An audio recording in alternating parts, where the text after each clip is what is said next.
সুন্দর গ্রামে দুটি গাছ ছিল। একটি ছিল বিশাল পুরনো বটগাছ এবং অন্যটি ছিল ছোট নবীন লেবু গাছ।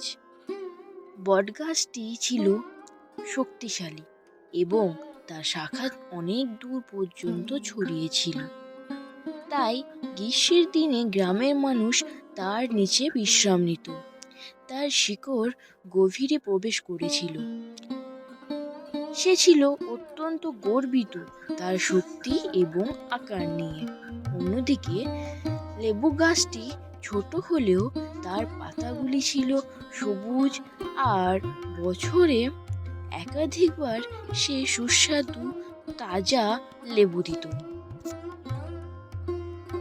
একদিন বটগাছটি লেবু গাছটির দিকে তাকিয়ে বলল, তুমি তো খুব ছোট এবং দুর্বল, তোমার শাখা এত পাতলা। আমি তো বিশাল, সবাইকে ছায়া দিই এবং আমার শিকড় মাটির গভীরে পৌঁছেছে। তুমি কখনো আমার মতো হতে পারবে না। লেবু গাছটি একটু মুচকি হাসল এবং উত্তর দিল, হ্যাঁ, আমি ছোট, কিন্তু আমি আমার আকারের মধ্যেই উপকারিতা দিচ্ছি। আমার লেবু মানুষদের তৃষ্ণা মেটাতে সাহায্য করে, খাবারে সাহায্য করে এবং গরমের দিনে তাদের শরীরের জন্য উপকারী। বটগাছটি কিছুক্ষণ চুপ করে থাকল এবং ভাবল, তাহলে তুমি কি বলতে চাও? ছোট হওয়া কোনো ব্যাপারই না।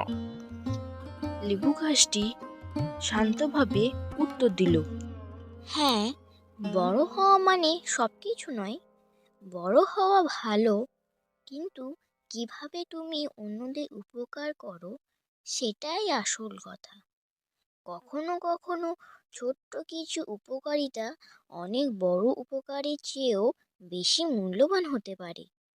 আমি হয়তো ছোট, কিন্তু আমার ফল মানুষের জীবনকে সহজ এবং সুস্থ রাখে। বটগাছটি এবার বুঝতে পারল যে শুধু বড় হওয়া বা শক্তিশালী হওয়া যথেষ্ট নয়।